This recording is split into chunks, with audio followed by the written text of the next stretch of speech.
Hey, good morning. Lee Hammock, aka Mentalhealness, had this to say. I saw this post on Instagram and Facebook. It says the truth triggers the narcissist rage. Woo! No one gets angrier than a guilty narcissist, like a narcissistic person.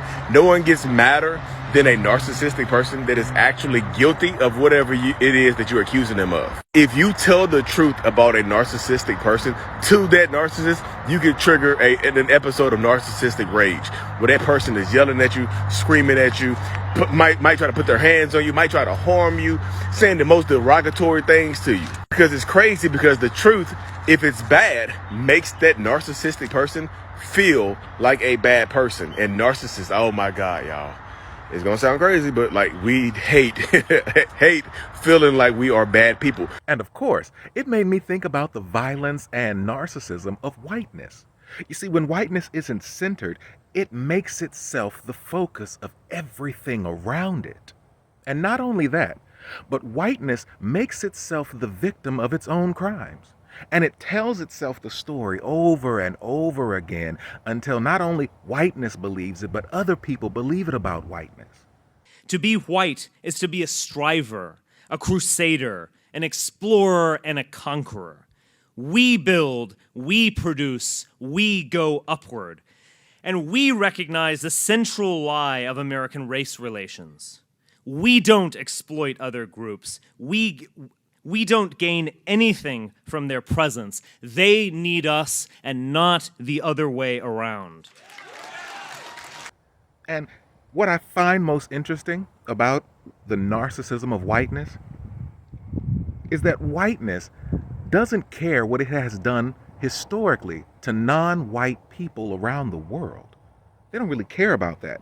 Whiteness only cares because we remember what whiteness has done. And because we remember what whiteness has done, that makes whiteness angry. It pisses them off more than anything they've done to non-white communities. And it's because we remember. Holding whiteness accountable for its atrocities is the same as holding a narcissist accountable for the abuse they gave to you. And for me, that's part of the fragility of whiteness. Whiteness can do whatever it wants to anybody, anywhere, at any time.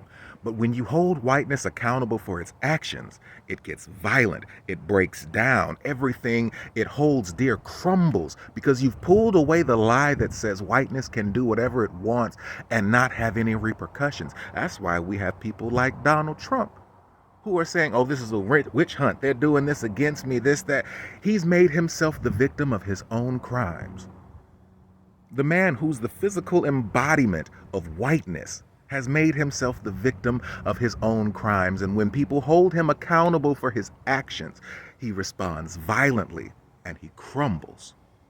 I think it's very unfair. It's very unfair. Unfair. A little bit unfair. The unfair. Unfair. Very, very unfair. Very unfair. The laws are very unfair. He goes on to say this. Which is why you see a lot of narcissistic people out here that have good reputations in the public eye. That, hey, that person is, I'm a good person to the public, so that makes me a good person overall. The only person that has a problem with me is you. And that narcissistic rage can be used to control you, y'all. Just the threat of rage. If I get mad, if I show this rage at you one time, next time you won't bring the same thing up. The next time if you catch me in whatever I'm doing, the next time if you want to tell the truth about me and it paints me in a bad picture, you'll keep it to yourself because you fear that rage. You fear the retaliation. But you know that narcissistic rage is just literally the adult version of a child's temper tantrum, where all the emotions, the kicking, the screaming, and everything else, just in the adult form of somebody who cannot control their emotions. She's a pretty woman. You're running for president of the United States. Excuse me. I didn't start it. Okay, I didn't start it. But sir, with all due respect, that's the argument of a 5-year-old. I didn't start it. No, it's not the. Yeah, no, it's the argument of a 5-year-old is he started it. You would say that. That's the problem with our country. Every parent knows a kid who says he started Excuse me. Somebody's feelings that you hurt by telling the truth. You're not even lying, y'all. You're telling the truth. The truth. When somebody says the truth hurts, they're talking about narcissistic people. Because yes, the truth can absolutely hurt and do a complete number on us, y'all. It makes us feel like bad people. And when we feel like a bad person, guess what comes in? Guess what creeps into the door and peeks in and says, hey, shame. And narcissists, we are always trying to avoid shame at all costs, y'all.